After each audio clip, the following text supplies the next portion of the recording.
Esse daqui é...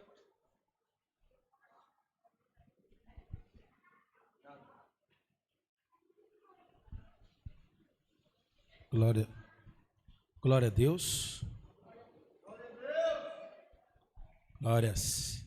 A paz do Senhor, queridos.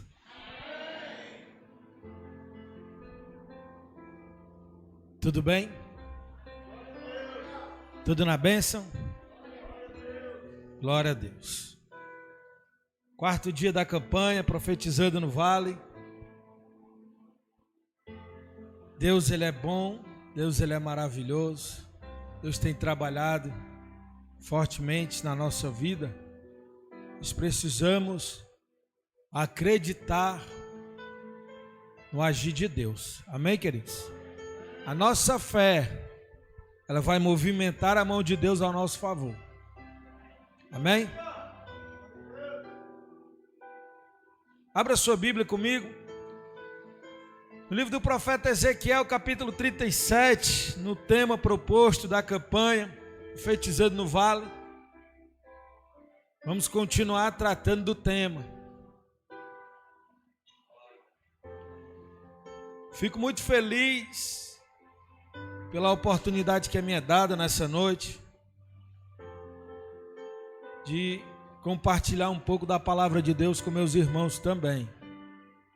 Fico feliz por estar nesse encarte, por estar nesse recorte, que o negócio é pesado, irmãos. Pregar depois de 3 monstros daqueles que vieram aqui não é fácil não. Pastor Edilson de Castro, sem palavras. Top dos top. Lucas Mateus é outro monstro, né? E o pastor Wellington Barbosa, semana passada, quase faz a igreja voar, né? E eu fico feliz porque é Deus que proporciona, irmãos, né? A gente estar no meio desses grandes homens de Deus. Amém, queridos? E eu louvo a Deus por estar aqui. Louvo a Deus pela vida do meu pastor, pela sensibilidade do Espírito, né? Para a glória de Deus. Louvo a Deus pela vida de cada um dos irmãos. Os irmãos ainda têm glória? Amém. Amém. Glória a Deus. Livro de Ezequiel, capítulo 37.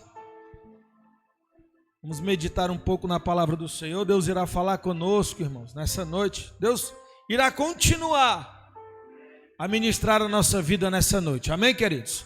Deus já falou profundamente ao nosso coração nesse tema, mas Deus vai continuar falando hoje, vai continuar falando nas próximas semanas. Amém? Que o Espírito Santo de Deus possa deixar o seu coração sensível a ouvir a ministração, a entender a palavra do Senhor. E nós precisamos entender que é pela palavra que vai haver um avivamento. É pela palavra que o milagre acontece. Nós precisamos estar direcionados pela palavra. Em determinado momento da história bíblica, a Bíblia vai dizer ali no Novo Testamento que Pedro, ao voltar de uma noite de pescaria, na qual ele passou em branco, talvez frustrado, talvez cansado, esgotado, física e emocional, porque ele tinha tentado a noite toda e não tinha dado certo.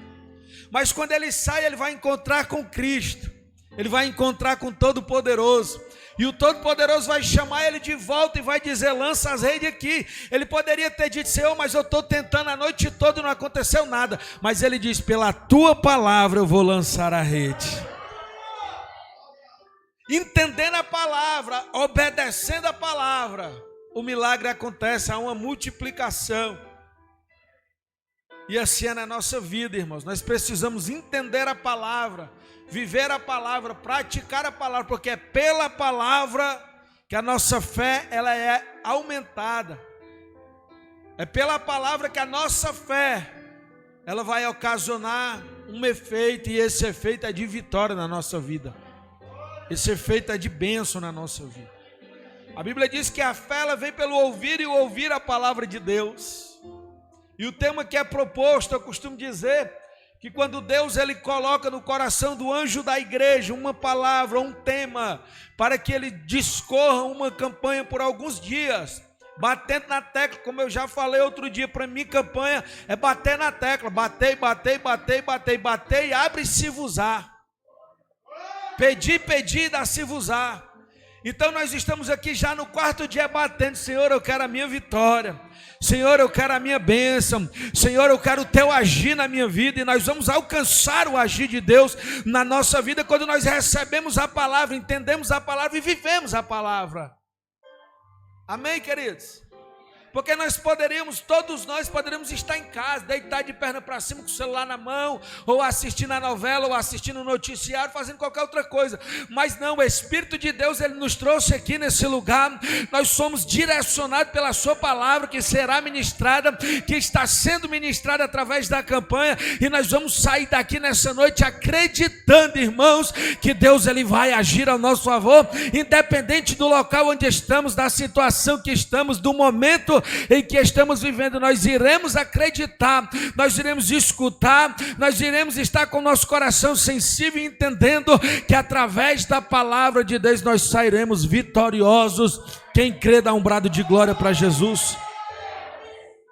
Porque infelizmente lá fora muitas pessoas às vezes querem tirar a própria vida, ou se entrega de vez por toda a droga, a bebida, outra coisa, exatamente porque olha para a situação que está ao seu redor e acha que está tudo acabado e não tem mais esperança.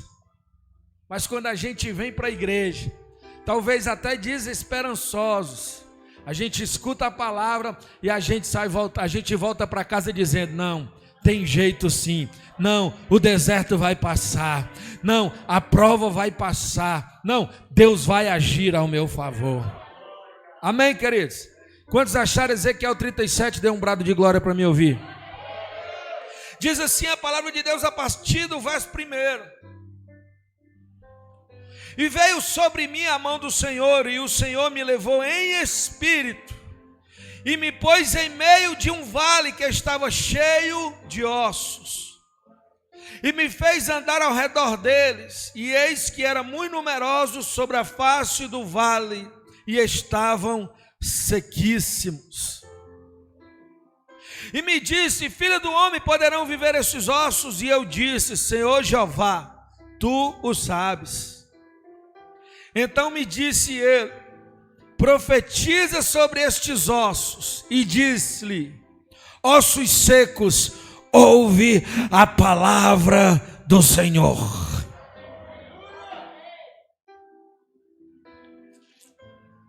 E ele disse-lhe: ossos secos, ouve a palavra do Senhor. Feche teus olhos. Senhor, meu Deus e meu Pai, Deus amado, querido santo. Pai, nesse momento, diante da tua presença, Senhor, nós queremos te agradecer porque tu és bom, nós queremos te louvar e glorificar o teu nome. Nós queremos te pedir, Deus, fala conosco através da tua palavra. Pai, que os nossos corações sejam cheios, Senhor, da tua palavra. Senhor, que nós venhamos entender a tua palavra. Senhor, que nós venhamos praticar a tua palavra, que nós venhamos guardar a tua palavra, que nós venhamos anunciar, meu Deus, a tua palavra por onde a gente passar. Porque nós entendemos, Deus, que a tua palavra ela gera vida.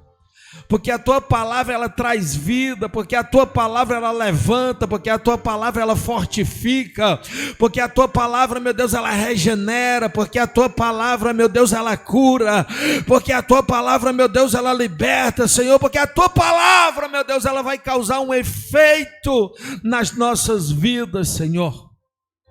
Pai, aqui eu te peço, deixa o nosso coração sensível, destrava, meu Deus, o entendimento, desbloqueia, meu Deus, nas regiões espirituais, tudo aquilo que veio para travar, tudo aquilo que veio para impedir, Pai, e que cada um de nós possamos sair daqui, meu Deus, contentes, alegres e esperançosos, meu Deus, por dias melhores, Pai, para a glória do teu nome. Espírito Santo, meu amigo, esse lugar é teu, esse ambiente é teu, essa igreja é tua e esse povo é teu. e eu sou teu. Que eu diminua, que o Senhor cresça, que o Senhor fale, que o Senhor levante, que o Senhor restaure, que o Senhor faça coisas grandes aqui nessa noite. Ser conosco, ser com a tua igreja, Pai. Envia os teus anjos guerreando e pelejando, sobrevoando os céus aqui do Bom Sucesso, Deus. Na porta da igreja, andando na nave do tempo.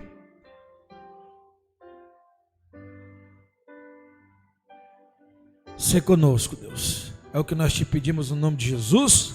E a igreja que crê, diga amém. Bata a palma para o Senhor Jesus, dê glória a Deus.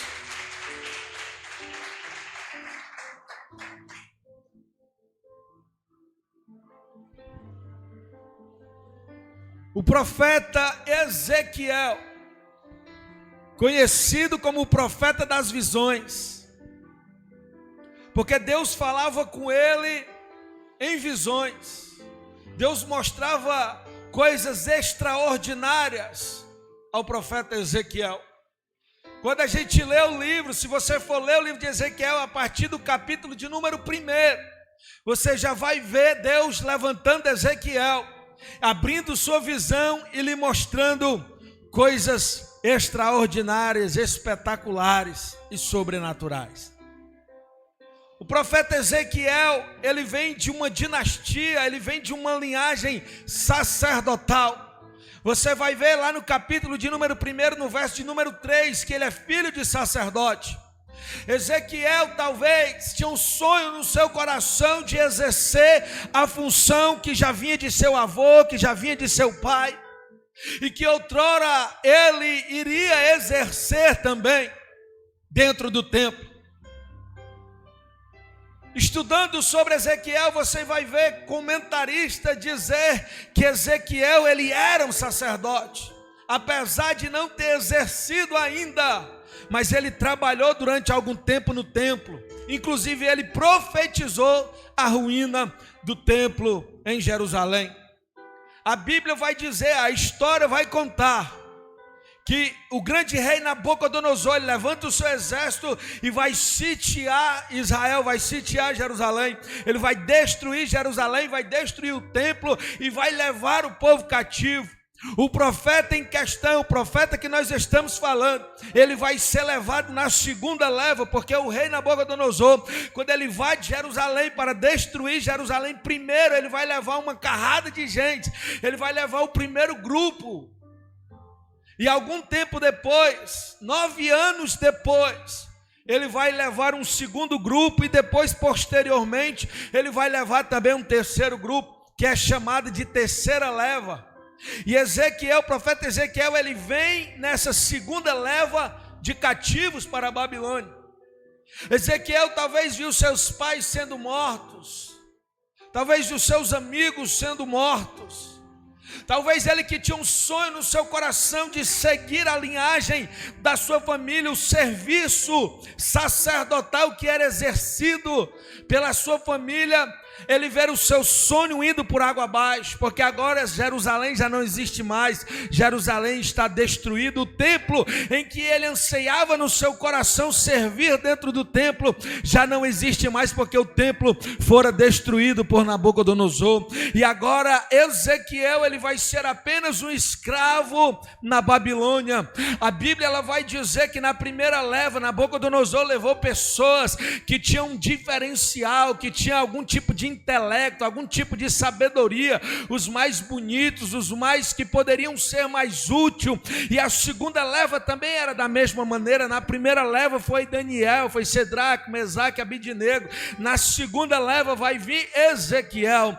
E Ezequiel agora ele está trabalhando na beira do rio Quebar. Ele virou escravo, ele não é mais, agora ele não tem o sonho de ser sacerdote, foi interrompido. O sonho de entrar dentro do templo e exercer o serviço sacerdotal agora já não existe mais. Sabe por quê? Porque o templo foi destruído e agora ele é escravo na Babilônia. E sendo escravo na Babilônia, ele vai trabalhar nas olarias. E trabalhando nas olarias, ele era um dos responsáveis de pegar argila na beira do rio.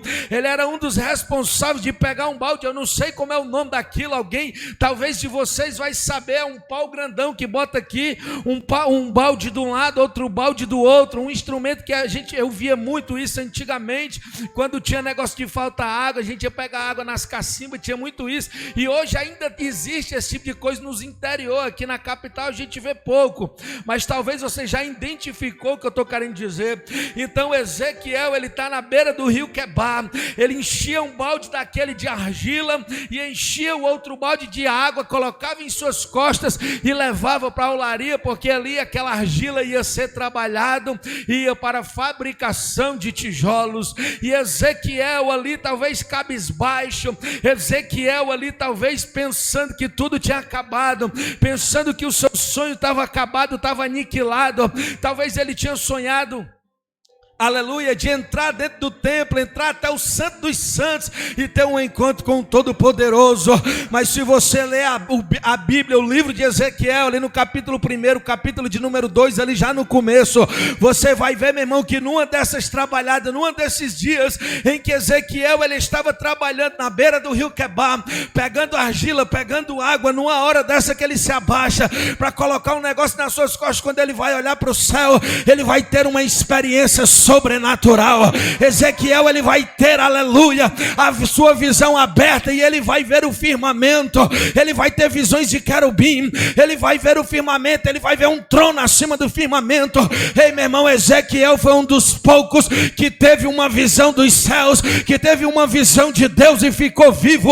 Ei, meu irmão, não interessa onde Ezequiel estava, talvez o sonho de Ezequiel era ter um encontro com Todo-Poderoso dentro do templo, mas não foi no templo, foi na beira do rio Quebar, foi no momento da escravidão, foi no momento da escassez, foi no momento da dificuldade. Ei, meu irmão, a Bíblia diz que o Ezequiel, quando ele estava na beira do rio Quebar, ele teve um encontro com Deus. Ei, não foi aonde ele pensava que ia ser, não foi aonde ele achava que ia ser, ou talvez onde ele queria que fosse, mas foi aonde Deus preparou.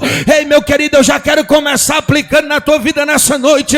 Eu não sei como foi que você chegou aqui, talvez não foi assim que você planejou, talvez não era dessa maneira que você queria, mas é nesse deserto, é nessa situação que Deus, ele vai ter um encontro contigo. Ei, meu irmão, Deus não perde o controle da tua história, Deus, ele não perdeu o controle da tua vida. Ei, meu irmão, quanto menos você esperar, você vai ter um encontro com Todo-Poderoso, você vai ver o céu aberto, você vai ver o agir de Deus acontecendo na sua vida.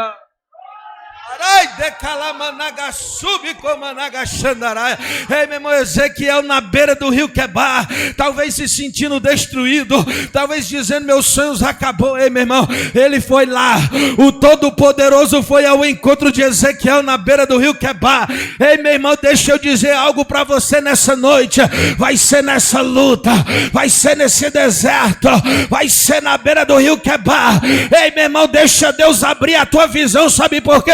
Porque por esses dias você vai ter um encontro com Todo-Poderoso. Talvez não é da maneira que você quer, talvez não vai ser aonde você quer, mas o importante é a presença do grandão. Não importa onde vai ser, não importa da maneira que vai ser, o que importa, meu irmão, é que Deus, ele vai preparar a situação. Ei, meu irmão, deixa eu ser chato nessa noite. Olha para o teu irmão que está do teu lado com olhar de profeta e diz assim, fica tranquilo, o papai não te esqueceu. Talvez você está se achando só na beira do rio Quebar, talvez você está achando que o teu sonho acabou, talvez tu está achando que não vai exercer o teu sonho. Ei, mas deixa eu dizer uma coisa para você, Deus, ele já tem um encontro marcado contigo, meu irmão. É nesse deserto, é nessa tempestade, é nessa luta, seja lá onde for, fica tranquilo, porque quando ele se levantar, meu irmão, se for tempestade, ele acalma, se for na beira do rio Quebar, ele se apresenta, se for no deserto, meu irmão, ele se manifesta na tua vida. Mas Deus, ele não te esqueceu, ele não te abandonou. Deus, ele permanece no controle da tua história. Se você crê, dá um brado de glória para ele, bate palma para ele nessa noite.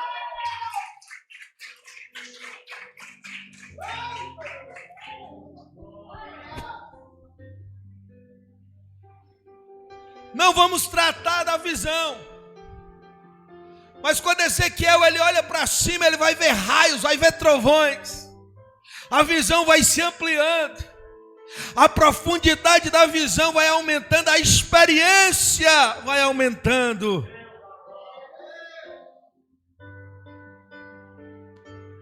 E Deus levanta o profeta Ezequiel. Ezequiel, ele vai profetizar no exílio. Ezequiel tinha pelo menos 2 grandes profetas que eram contemporâneos. Daniel era da mesma época, só que Daniel profetizava no palácio. Daniel ele ficou na presença do rei. Nós conhecemos a história. Ezequiel profetizou para os cativos, para os exilados. Sabe por quê? Porque a voz profética no meio dos exilados era para mostrar que Deus não tinha abandonado o seu povo. Sabe por que você veio aqui nessa noite? Para ouvir a voz de Deus, para você saber que Deus ele não te esqueceu, que Deus ele não te abandonou, que por mais que a situação seja difícil, por mais que você esteja na beira do rio Quebar como estava Ezequiel, Deus ele não te esqueceu. A voz profética simboliza a presença de Deus. E Jeremias era contemporâneo de Ezequiel, e Jeremias ficou em Jerusalém, porque o grande rei não levou todo mundo não, ele levou só o que prestava. Ficou lá os mais pobres, ficou lá os que ele achava que não ia ter serventia, ficou em Jerusalém. Mas o profeta Jeremias estava lá, como uma voz profética, como a voz de Deus. E agora o profeta das visões, ele vai passar a ter experiências com Deus, vai receber visões de Deus, inúmeras visões de Deus, até que um determinado dia, descrito no capítulo de número 37, a Bíblia vai dizer que Deus vai levar Ezequiel em espírito, vai abrir a sua visão e vai lhe mostrar um vale de ossos secos.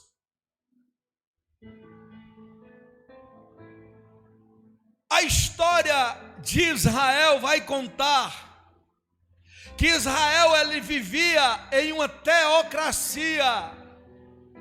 Uma teocracia está dizendo que Deus que governava o povo.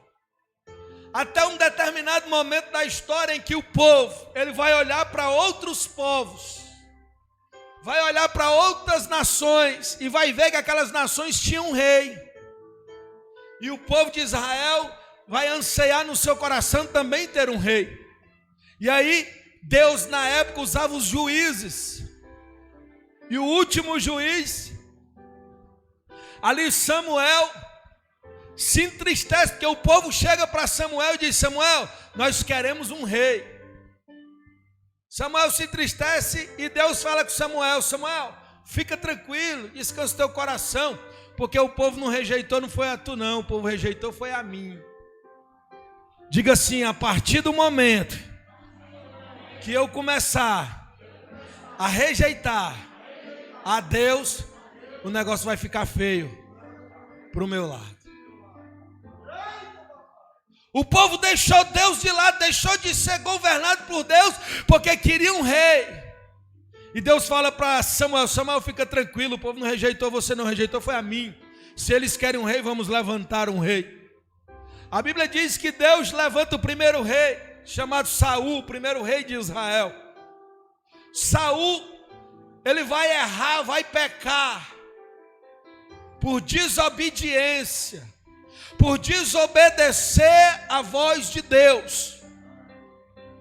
E Deus vai destituí-lo do cargo. E Deus vai levantar um outro rei.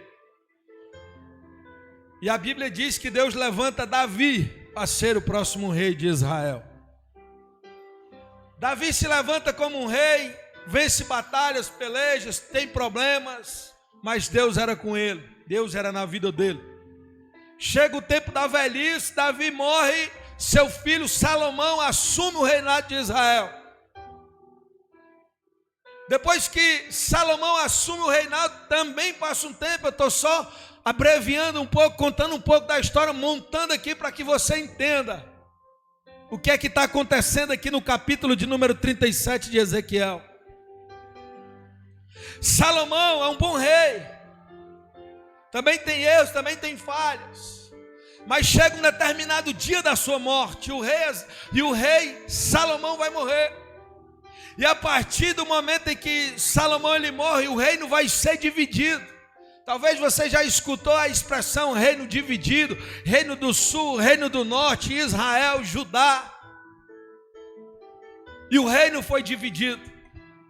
Quando o reino se divide, o povo de Deus começa a pecar contra Deus. O povo de Deus começou a rejeitar a Deus. O povo de Deus começou a rejeitar os seus mandamentos. O povo de Deus começou a ser um povo obstinado, um povo rebelde, que só se voltava para Deus quando o sapato apertava. Mas a Bíblia vai dizer que de tanto Israel pecar, de tanto Israel se afastar, se distanciar da presença de Deus, Deus vai levantar o cativeiro babilônico. Deus vai permitir o cativeiro babilônico. Aqui em Ezequiel, capítulo de número 37, Deus levanta o profeta Ezequiel, abre a sua visão, lhe leva em espírito a um vale que estava cheio de ossos, e os ossos eram sequíssimos. Esse vale de ossos secos em que Deus, ele mostra ao profeta Ezequiel, era exatamente a condição espiritual em que se encontrava Israel, exatamente porque Israel rejeitou lá atrás, exatamente porque Israel vem cometendo sucessivos erros, até que chega uma hora que a prova ela vai chegar, meu irmão, até que chega uma hora que Deus ele vai ter que fazer algo. Se você prestar atenção, irmão, quando nós estamos na prova, a gente ora mais. Se você prestar atenção, quando o negócio está apertado, a gente busca mais. Mas quando o negócio parece que está tudo bem, a gente esquece de Deus. Ei, minha irmã, deixa eu dizer uma coisa para vocês. Por causa da rebeldia, por causa que o povo tinha abandonado, tinha virado as costas para Deus, Deus vai permitir o cativeiro babilônico. E aqui, meu irmão, vai ser uma das histórias, se não a história mais difícil da história do povo de Israel. O povo morreu espiritualmente, ao ponto de Deus levantar o profeta e mostrar: profeta, olha a condição do povo de Israel, olha a condição que o povo está vivendo nesse momento. Era um momento de sequidão espiritual, era um tempo que o povo não buscava, era um tempo que o povo tinha abandonado a Deus, era um momento de apatia espiritual, era um momento de mornidão espiritual, era um momento, irmãos, em que literalmente o povo estava espiritualmente morto. E aqui, irmãos, Deus vai levantar o profeta Ezequiel e vai mostrar literalmente um cemitério, um vale de ossos secos, onde tinha morte. Deus leva o profeta para que o profeta olhasse, para que o profeta enxergasse a condição espiritual do povo naquele tempo.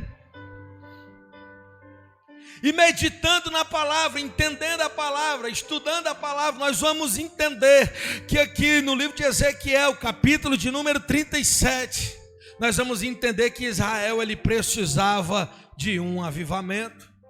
Havia a necessidade de um avivamento.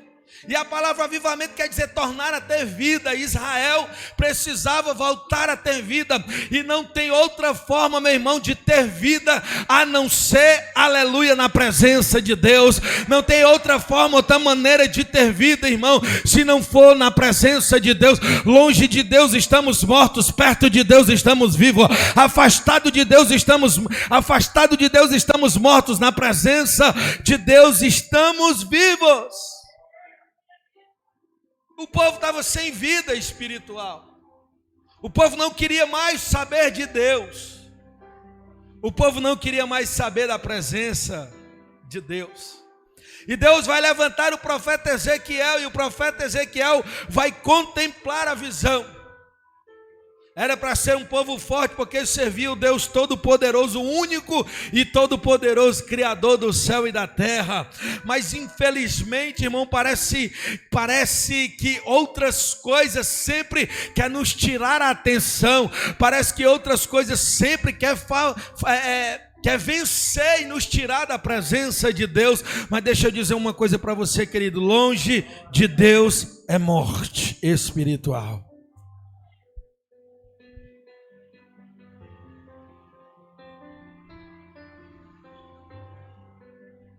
Israel vem cometendo sucessivos erros.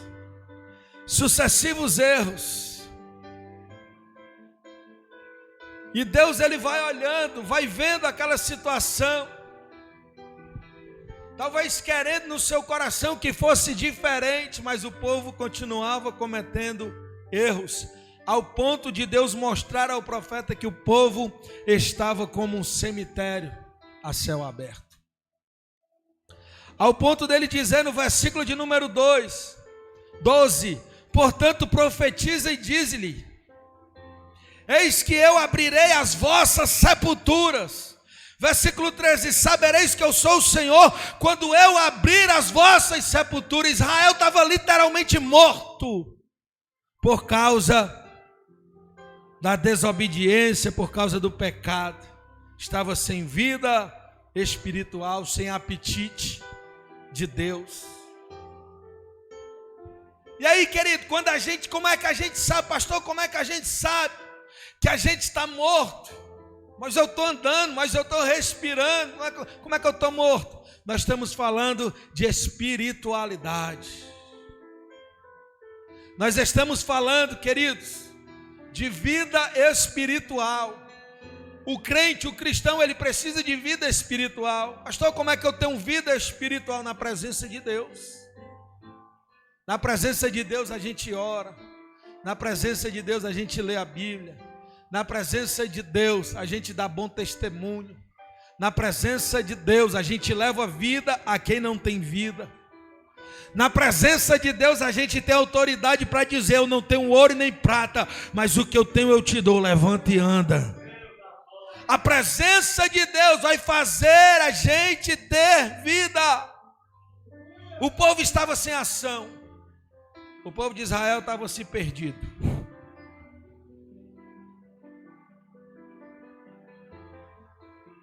Mas ainda há esperança. Sabe por quê? Porque ele vive, eu posso crer no amanhã.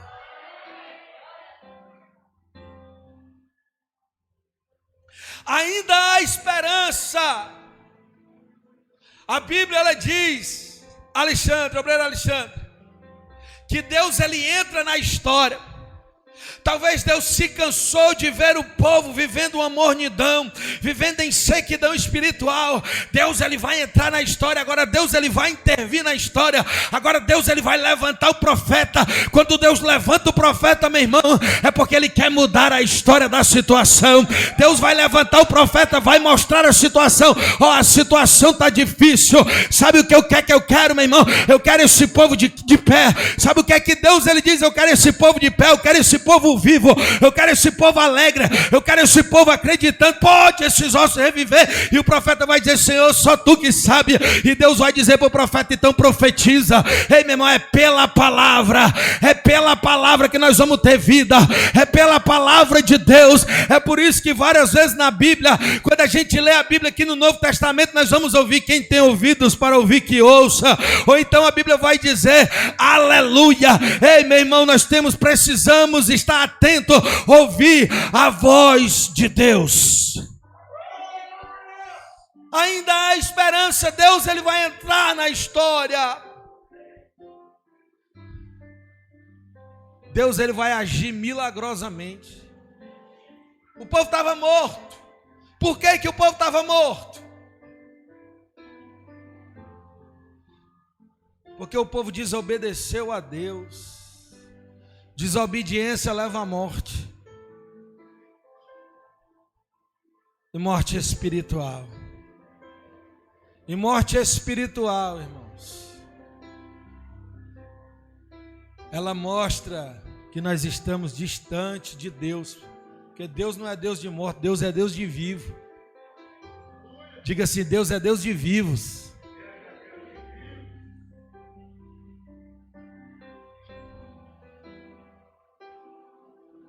Deus age milagrosamente na história, levantando os mortos da sepultura espiritual. Deus vai usar o profeta para que aconteça um avivamento. O profeta vai dizer: Senhor, só tu que sabes. E Deus vai dizer para o profeta: profetize. Profetiza.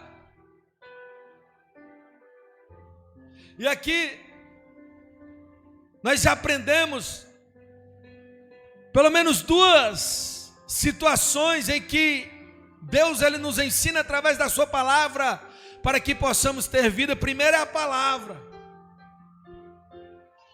Versículo 4: então me disse: profetiza sobre esses ossos. E disse: ossos secos, ouve a palavra do Senhor. Os ossos estavam sequíssimos. O texto é bem claro em dizer que os ossos estavam sequíssimos. Isso quer dizer que eles estavam mortos há muito tempo. Já fazia tempo que eles estavam mortos espirituais. Sabe por quê? Porque às vezes tem a aparência de vivo, mas está morto. Às vezes parece que está vivo, mas está morto. Tu quer que eu te mostre? Abre a tua Bíblia aí bem ligeirinho. Livro de Efésios, capítulo de número 2.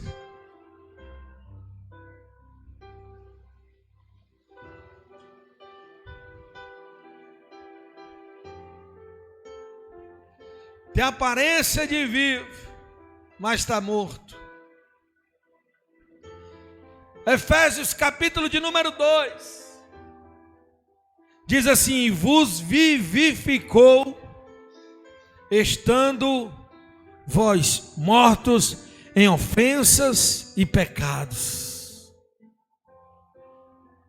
Nós estávamos como esse vale de ossos secos, mas pela palavra de Deus, que nós permitimos que entrasse nos nossos ouvidos e ficou dentro do nosso coração, nós passamos a ter vida.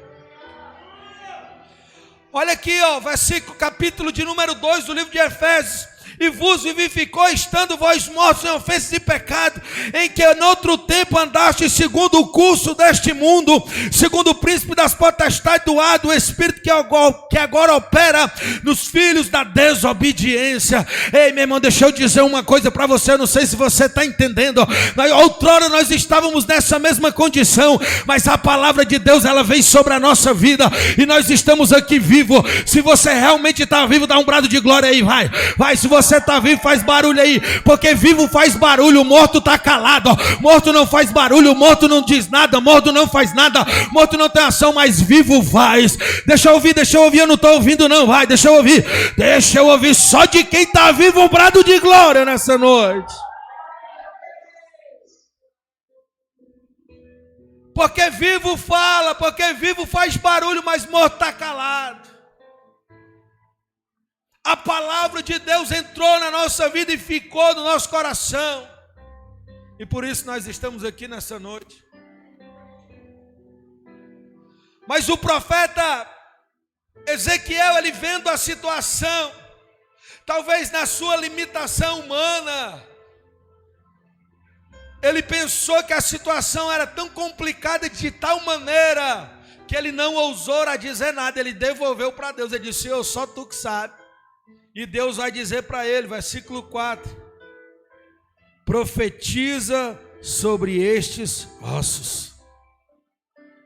Diga-se, para haver um avivamento, tem que ter palavra. Não existe avivamento sem palavra. Não existe renovo sem palavra. Às vezes nós estamos na nossa casa assim: hoje eu estou sem força, hoje eu estou sem coragem, hoje eu estou só a misericórdia, hoje eu estou assim, estou assado. Não é verdade? Hoje eu não vou para o culto não. No terceiro culto, irmão, tu já vai estar enterrado espiritualmente. No dia que você estiver se sentindo assim, é o principal dia que tu tem que vir para a igreja. Sabe por quê? Porque o avivamento, a vontade de continuar, a vontade de permanecer de pé, a vontade de estar na presença de Deus vai continuar quando tu vir para a igreja. Aí tu vai ouvir a voz do teu pastor ministrando, aí tu vai escutar um louvor que também é palavra, que também traz alegria ao nosso coração, que também nos encoraja. Ei, meu irmão, quando a gente escuta a palavra de Deus, quando nós escutamos o versículo bíblico, aí nós vamos sentir vontade de continuar. Sabe por quê? Porque a palavra, ela coloca a gente de pé, porque é a palavra que vai sair da boca do anjo da igreja, a boca que vai sair do profeta que Deus levantou para essa comunidade, quando ela começar a ecoar daqui de cima e entrar nos teus ouvidos, vai gerar vida. Tu vai chegar aqui se sentindo morto, sem vontade de continuar, mas você vai voltar para casa. Tomara que chegue logo o dia do outro culto, porque eu quero voltar para a igreja, porque eu quero estar na presença dos irmãos, quero estar na presença de Deus, juntamente com os irmãos. Ei, meus irmãos, não existe avivamento sem palavra. Para poder acontecer o avivamento, Deus fala para o profeta: profetize. Ele vai dizer: ouve a palavra do Senhor. A palavra de Deus vai trazer força, a palavra de Deus vai trazer coragem. Aqui na nossa igreja, graças a Deus, todo dia tem trabalho. Segunda-feira tem os jovens. Não falte, você que é jovem, participe dos trabalhos, vai lhe fortalecer, vai lhe ajudar, porque você vai estar ouvindo a palavra. Em algum momento do encontro, Deus ele vai ministrar o seu coração e através da palavra vai trazer um avivamento. A palavra avivamento é tornar a trazer vida. Já pensou se eu e você, a gente nunca tivesse escutado a palavra de Deus, ainda estávamos mortos no pecado, mas graças à palavra de Deus, nós estamos vivos. Deixa eu ouvir um glória a Deus só de quem está vivo. Terça-feira, culto de ensinamento. Deus tem usado tremendamente o nosso pastor para nos ensinar através da palavra. Mas a batalha espiritual, a guerra espiritual, ela é tão travada que ela te segura em casa. Tu prestou atenção? Que talvez até tu, hoje eu vou, mas aí tu não vai. Sabe por quê? Porque uma batalha acontece, porque você vai ouvir a palavra. E a palavra que você vai ouvir, ela vai trazer vida. A palavra que você vai ouvir, ela vai te tirar do conformismo, do comodismo. A palavra que você vai ouvir vai te levar para o confronto. E quando essa palavra te levar para o confronto, você vai entender que precisa mudar. Você vai entender que é uma direção. Você vai entender, meu querido, que Deus ele está estendendo a mão para você e te colocando de pé. E você vai entender que você não faz parte mais de um exército, de um vale de ossos secos, mas você faz parte de um exército que está de pé, guerreando, glorificando e exaltando ao lado do Rei dos Reis. A palavra é a palavra que vai trazer avivamento. Diga-se: eu preciso da palavra. Está lendo a Bíblia? A Bíblia, ela é necessária, ela é importante. Outro dia eu entrei num debate. Eu não gosto de debate, irmãos. Eu não tenho uma estrutura emocional para debate não, mas esses dias eu entrei num debate. Entrei num debate com alguns pastores, em um grupo de WhatsApp que eu participo. Lá é só assunto teológico, só teologia, só teologia. Aí aqui lá eles botam uns assuntos lá e eu fico olhando, alguns eu concordo, outros não, mas teve um dia que eu não me segurei. Eu digo: rapaz, eu vou ter que falar. Porque assim, me desculpem se tem alguém aqui que vai nessa linha, mas eu fico atribulado, irmãos. Fico nervoso, todo me tremendo, quando eu vejo alguém dizendo para mim não ser religioso. Você já deve ter escutado isso. Eu desafio qualquer um, professor de teologia, doutor, mestrado, qualquer um, ele me mostrar na Bíblia onde é que tem dizendo que ser religioso é errado. com toda humildade, irmão, com toda humildade do mundo. Pelo amor de Deus, não me entenda mal não. Estou falando isso aqui com toda humildade do mundo. Mas não tem base bíblica. Aí eu falei para o pastor lá, eu disse assim: pastor, me diga uma coisa, eu orar me torna religioso. Porque a religião é a crença. O religioso é o que pratica a crença. Se o cristianismo é uma religião, porque não tem como negar, eu orar, eu estou sendo religioso, porque eu estou cumprindo e praticando a crença, o mandamento da crença. Eu disse para ele: pastor, eu devo parar de orar para mim não ser mais religioso? O problema é que vir no culto já me torna um religioso. Eu devo parar de vir no culto para mim não ser religioso? Eu devo parar de jejuar, eu devo parar de ir para o monte, eu devo parar de ler a Bíblia, porque ler a Bíblia me torna um religioso. Só o fato de eu ler a Bíblia, eu estou praticando algo que vai me ajudar, que vai me fortalecer, porque eu leio a Bíblia é alimento. A Bíblia, meu irmão, ela é alimento. Assim como você acorda pela manhã, primeira coisa que vem na tua mente é o carioquinha com ovo dentro, aleluia. É o carioquinha com queijo, presunto, mortadela. Eu não sei como é que você faz lá na sua casa. Às vezes é com manteiga, às vezes é com maionese. A primeira coisa que vem na mente é o cafezinho com carioquinha, com pão. Eu gosto daquele pão desse tamanho, aleluia, porque ele é bem gostosinho, que tem ali perto de casa. Mas, meu irmão, assim como é necessário, você acorda de manhã e quer tomar o seu café da manhã, assim da mesma maneira, o nosso espírito, a nossa alma, ela precisa ser alimentada pela palavra. Sabe por quê? Porque se eu comer o carioquinha e não me alimentar da palavra, eu pareço que estou vivo, mas eu vou estar morto. Mas se eu não comer o carioquinha e comer da palavra, eu posso até estar com um semblante assim de quem está morto, mas espiritualmente eu vou estar vivo. Sabe por quê? Porque eu vou estar com a minha alma alimentada da palavra. Ei, meu irmão, eu não posso deixar de ler a Bíblia, eu não posso deixar de orar, eu não posso deixar de jejuar, eu não posso deixar essas coisas. Sabe por quê? Porque vai me fazer ficar de pé. Desculpe, irmãos, se eu fui um pouco arrogante, mas é porque não desce, Alexandre, não desce, me engasga, me entala. Eu digo: Senhor, eu vou ter que falar, porque não dá, gente.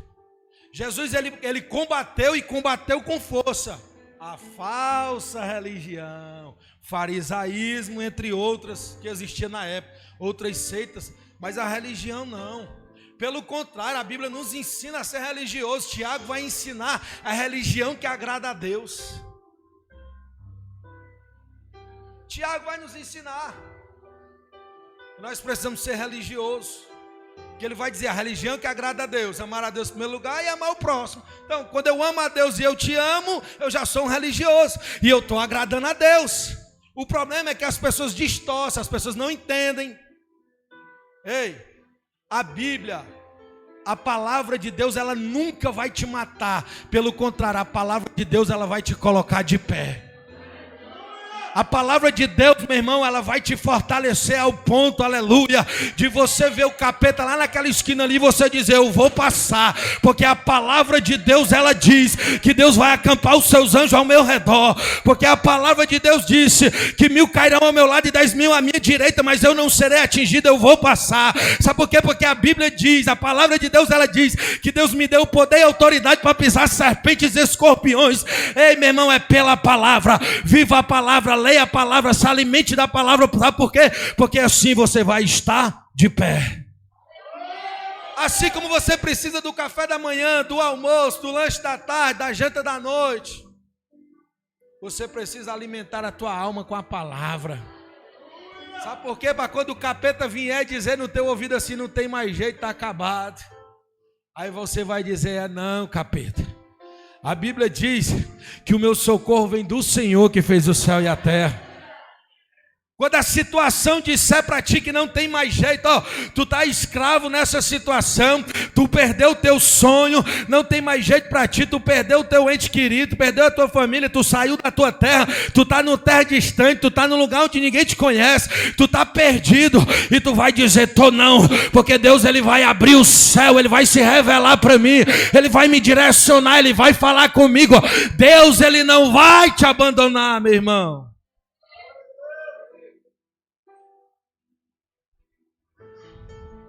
Diga assim: é uma questão vital. Leia a Bíblia. Eu vou propor um desafio para ti. Vou propor um desafio. Só para os que estão fracos, os que estão sem força, os que estão desencorajados, os que estão querendo ficar depressivos. Só para os fracos. Eu sou fraco, eu preciso da vitamina espiritual todo dia. Eu desafio você a ler a Bíblia, pelo menos um capítulozinho por dia, e você continuar nesse marasmo, e você continuar com esse discurso de não sei, as coisas estão mais ou menos. Eu desafio você a ler pelo menos um capítulo da Bíblia por dia, e você permanecer da maneira que está.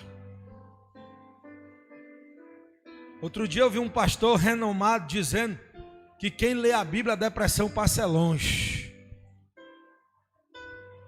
E quando a gente se entristece, a gente deposita as nossas tristezas na mão de Deus. E sabe o que é que vai acontecer? Socorro. Sabe o que é que vai acontecer quando a gente se refugia em Deus? Socorro. Sabe o que é que vai acontecer quando a gente invoca o nome do Senhor? Ele vai estender a mão dele a nosso favor. Não existe avivamento sem palavra. É por isso que Deus ele fala para o profeta: profeta profetiza. E aqui no capítulo 4 ele vai logo dizer: nossos secos, ouve a palavra do Senhor. Não é a palavra dele, é a palavra do Senhor. Diga-se comigo: não existe avivamento sem palavra. Você que está fraco, leia a Bíblia. Venha para os cultos. Venha se arrastando, sem força. Mas eu vou, mas eu vou. Quando chegar aqui, você vai comer um pirãozinho, se for na terça-feira. Se for na sexta-feira, você vai receber um renovo. Mas você vai sair daqui alimentado e com vontade de que chegue logo o próximo culto. Quando eu aceitei Jesus, irmão, a sede e a fome era tão grande que às vezes não tinha culto aqui na sede, eu ia escutar o pastor Reinaldo louvar lá no Maracanãú, no Timbó. E coincidentemente, sabe qual era a música que ele cantava que eu mais gostava? Era Ressuscita, né? De Ipiranga, alguma coisa de Ipiranga, né? Ressuscita, né? Ó terra. Aí ele cantava esse hino, nessa época eu já gostava. Sabe por quê? Porque todo dia eu queria estar na presença de Deus, porque eu era alimentado, eu vinha de uma situação difícil, meu irmão, e eu queria mudar aquilo, eu queria ter vida, eu queria palavra, eu queria estar alimentado da palavra, porque a gente se alimentando da palavra, nós vamos ficar vivos, a gente se alimentando da palavra, nós vamos permanecer de pé, amém? Dá um brado de glória aí se você está vivo. Segundo, o Espírito. Não existe avivamento sem o Espírito Santo. O Espírito Santo, ele precisa ser o seu melhor amigo.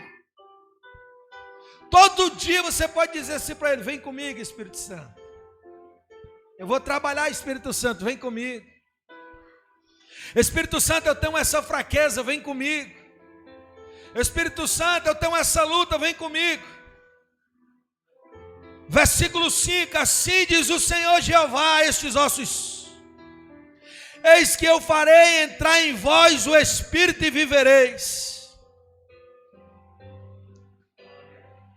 Assim diz o Senhor Jeová: estes ossos, eis que eu farei entrar em vós o Espírito e vivereis. O Espírito Santo, ele faz a gente ter vida. O Espírito Santo é quem coloca a gente de pé. O Espírito Santo, ele pega o que não tem forma e faz ter forma. O Espírito Santo, ele pega o que está morto e faz ele ficar com vida. A Bíblia diz que quando Deus ele fez o homem, Deus pegou com a sua própria mão e fez um boneco. E Deus sopra nele, ó, nas suas narinas. O Espírito de Deus, ele faz ter vida o que não tem vida. O Espírito de Deus, ele coloca de pé o que estava caído.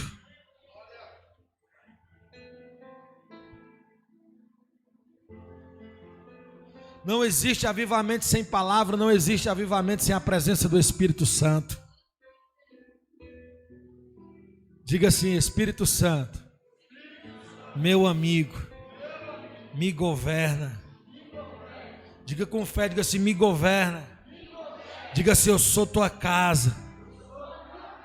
Diga assim: Espírito Santo mora em mim. Diga assim: Espírito Santo faz morada em mim. O Espírito Santo pode fazer morada na tua vida? Bate palma para Ele, querido, nessa noite.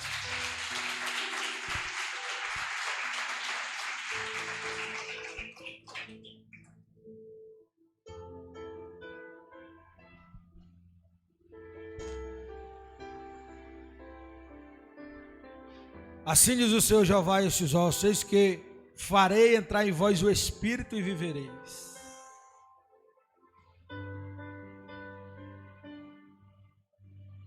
O profeta das visões, ele vai ter uma visão da situação de Israel, que era uma situação, uma visão, era um momento de morte espiritual.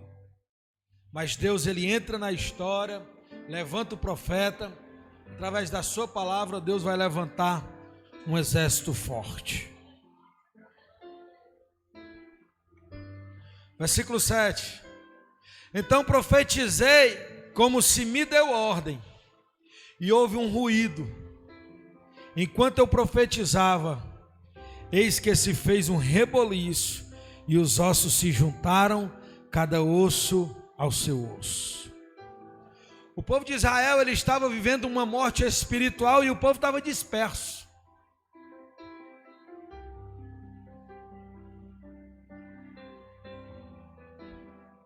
O povo estava distante, o povo tinha perdido a comunhão, a união, a unidade.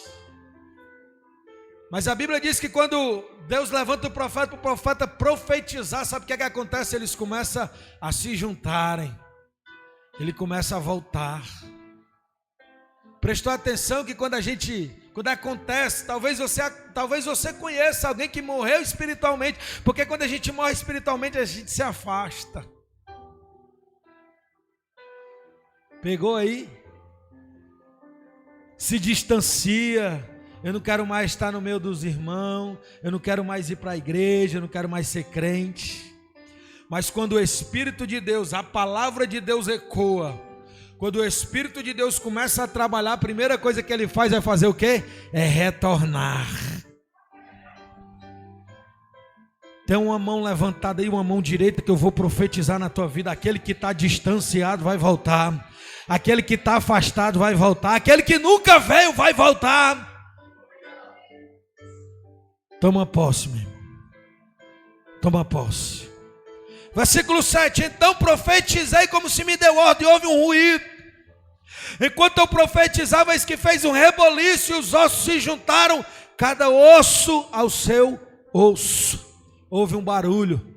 Sabe por quê? Porque morto não faz barulho não, mas vivo faz barulho. Houve um ruído, houve um reboliço. Aleluia! Vamos finalizar. E olhei, e eis que vieram nervos sobre ele, cresceu a carne, estendeu-se a pele sobre eles por cima, mas não havia nele espírito. Eu vou terminar aqui.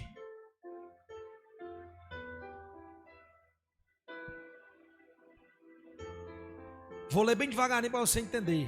E olhei, e eis que vieram nervos sobre ele. Lembre que na visão era um vale de ossos sequíssimos. Era morte, era um cemitério. Mas quando Deus começa a entrar na história, Deus começa a trazer vida que estava morto. Um barulho acontece, ruídos, um reboliço acontece. E o versículo de número 8 diz que veio o nervo sobre ele.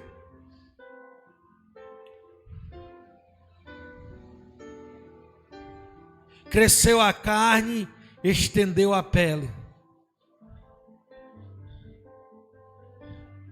Agora ele tem uma estrutura, agora ele tem uma forma, Agora ele tem até beleza. Mas vamos ler o finalzinho do versículo 8. Mas não havia nele espírito. Quando Deus começou a fazer o mover, eles tinham até cara de quem estava vivo, mas ainda não estava vivo. Versículo 9, e ele me diz, profetiza ao Espírito.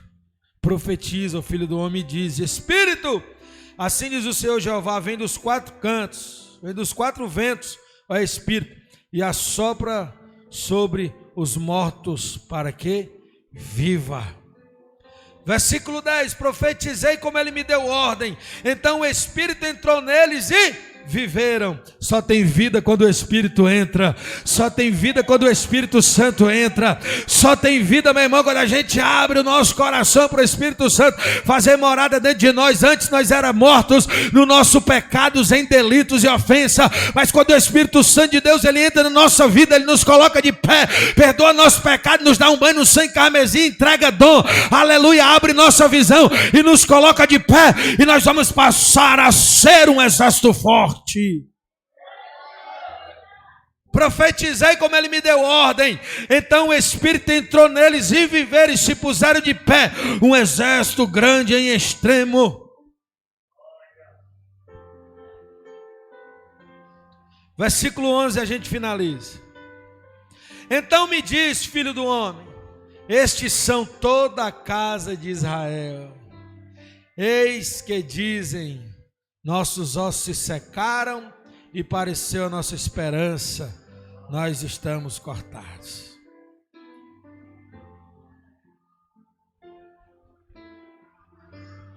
Fica de pé, vamos finalizar.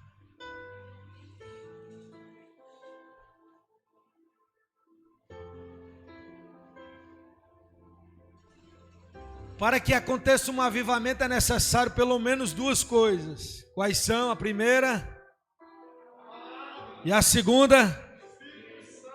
A partir de hoje, na nossa vida não pode faltar e não pode deixar de existir o Espírito Santo.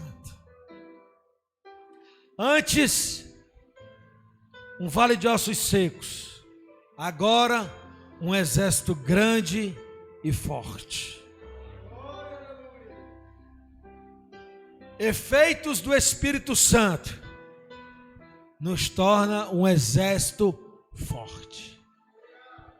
O pau está torando, o pau está quebrando, mas nós estamos aqui firme e forte. A situação está difícil, mas nós estamos aqui firme e forte. Pode até alguém estar dizendo que não vai ter jeito, mas nós estamos aqui firme e forte. O Espírito entrou neles e reviveram, se puseram em pé como um exército. Só o Espírito Santo, ele pode nos colocar de pé.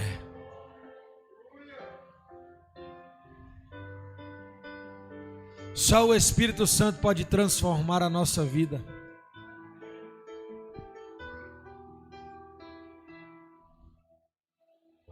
Só o Espírito Santo pode fazer a igreja se levantar como um poderoso exército. Só o Espírito Santo pode nos dar vida.